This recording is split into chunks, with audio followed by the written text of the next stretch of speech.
បាទតែចឹងថ្ងៃនេះយើងកែ Ampli Royal 300W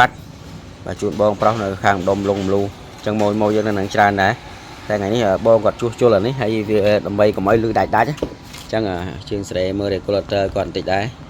ហើយគាត់ចេះស្រែវាយ៉ាប់ខ្លួនគាត់ខ្លះចឹងវាច្បាស់ហើយតែគាត់វាលឺដាច់ចឹងនេះយើងវាលេងឲ្យដាច់ហើយពេលភ្លើងសើភ្លើងអីហ្នឹងវាលឺ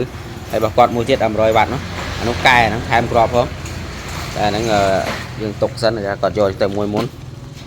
ចឹងវាក៏នេះក៏ហើយទៅវិញថតវីដេអូឲ្យបានគ្រប់កិច្ចសិនហើយដើម្បីឲ្យបងប្អូនមួយគាត់ចង់ធ្វើអីតែខ្ញុំយកគាត់ 35,000 ទេបាទដោយសារធ្វើអញ្